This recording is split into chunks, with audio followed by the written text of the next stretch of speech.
verifikasi. Tentunya yang pertama orang harus terjun ke bawah atau mendapat informasi-informasi dari guru-guru, mungkin dari satpam, karena kalau berbicara tentang etika, berbicara tentang aturan atau norma, itu adalah dilema yang harus dilaksanakan.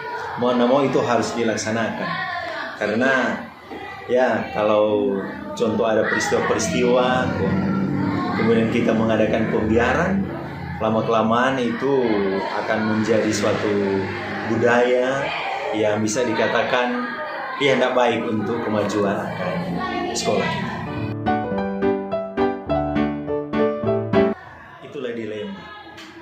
Seperti diibaratkan memakan buah si malakama.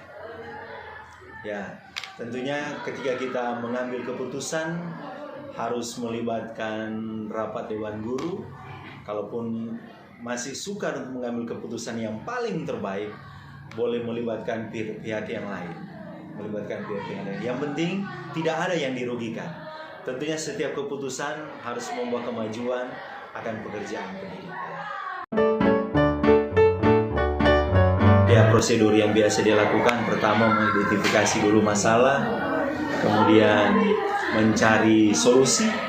Kemudian ya kalau boleh ada ahli-ahli yang bisa dilibatkan, teristimewa untuk keputusan-keputusan yang sangat penting, yang ya kalau bisa dikatakan pemikir-pemikir yang lain sangat orang butuhkan agar permasalahan-permasalahan bisa terselesaikan dengan baik.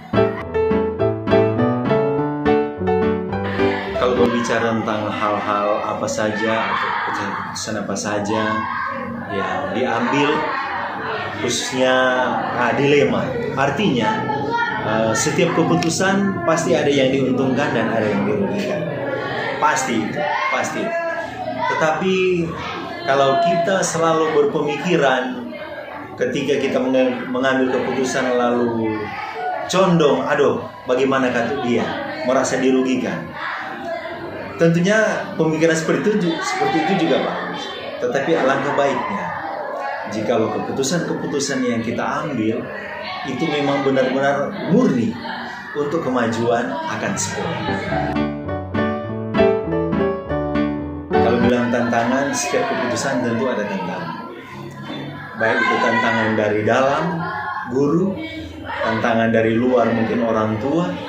Tetapi kalau kita ketika akan mengambil satu keputusan lalu kita terbentur dengan tantangan tersebut, tentunya kita tidak akan maju, tapi kita hanya berada stuck di tempat.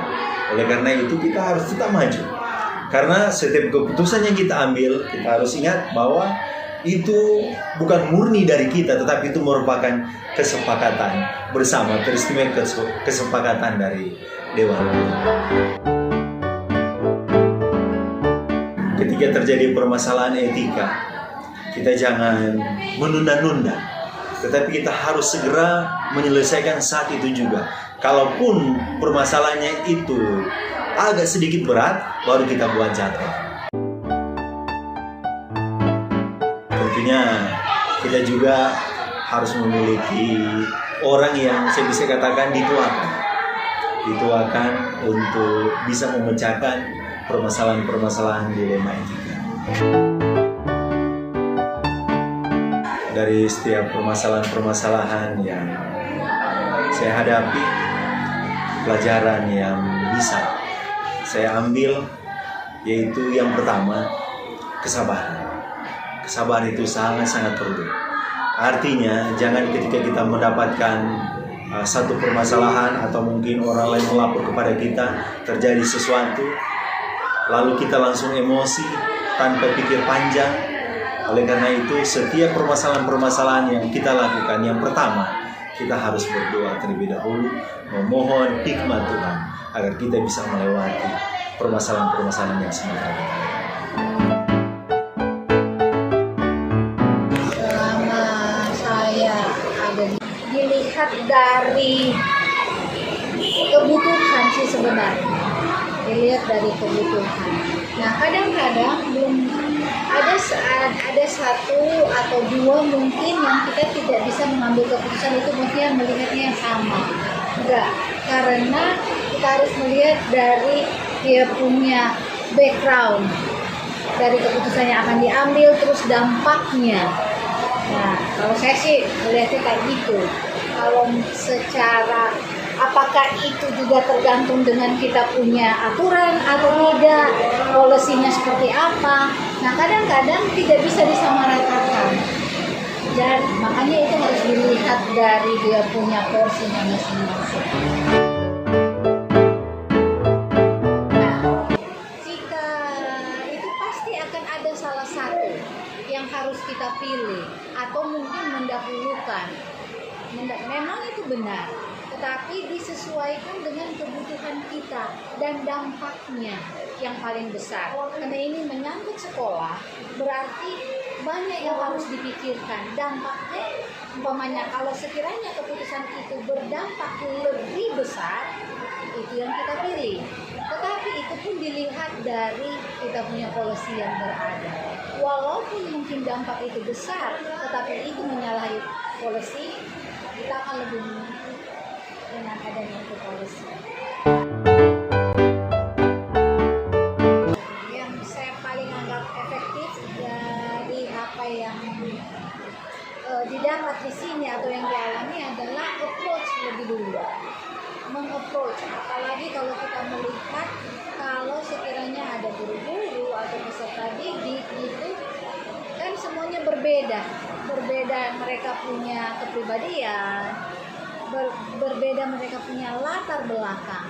Nah, jika sekiranya adalah langkah perlu untuk lebih mengapproach secara private, saya akan lebih memilih itu justru. Dan so far apa yang dialami itu sangat efektif. Nah, langkah awal itu adalah biasanya yang dalam kenyataannya jadi ada yang datang memberitahukan, oh ini ada masalah atau ada yang harus diambil keputusannya. Nah, saya justru melihat dari semua sisi, apalagi kalau di sekolah, apakah ini penting atau tidak, apakah pengaruh nanti ke depannya itu besar. Nah, lihatnya dari situ. Jadi yang pertama adalah yang saya lakukan justru adalah melihat dari secara keseluruhan dan memilah itu penting atau tidak. Baru setelah itu melihat dia punya dampak ke depannya jika mau mengambil keputusan itu bagaimana. Apakah itu berdampak besar, berdampak kecil, apakah itu walaupun mungkin berdampak kecil tetapi itu sangat berpengaruh di dalam lingkungan atau khususnya sekolah. Nah, itu justru jadi dilema paling besar, tetapi ya itu yang harus diambil justru. Paling banyak yang saya temui di sekolah itu adalah hal kebiasaan yang pada dasarnya itu tidak sesuai dengan aturan. Nah, itu justru, oh sudah terbiasa begini, dulu kita begini, dulu kita begitu, padahal sebenarnya itu semua tidak sesuai dengan aturan. Nah, itu adalah salah satu kendala paling besar yang saya temui di sekolah. Nah, itu dilihat dari kasusnya itu sendiri. Ada hal yang harus diselesaikan pada saat itu. Ada pula yang harus melihat banyak sisi. Makanya yang saya sudah katakan tadi, kadang itu perlu approach secara pribadi.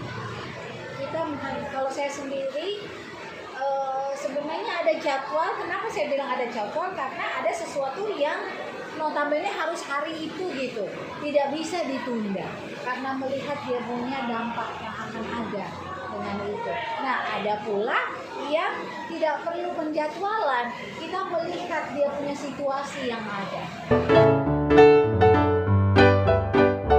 Ada kalau saya sendiri di sini adalah selalu bertanya kepada guru yang sudah lama di sini, yang bisa dilihat bahwa kita kan bisa tahu bahwa guru ini kalau memberikan masukan atau apapun itu sangat bijaksana. Nah, ada pula karena di sini kami mempunyai pendeta, kami mempunyai chaplain, itu sangat membantu. Dan kami juga di sini ada komite sekolah. Nah, itu sangat membantu dalam mengambil keputusan karena biasanya kalau memang dampaknya besar itu harus dikomunikasikan dulu.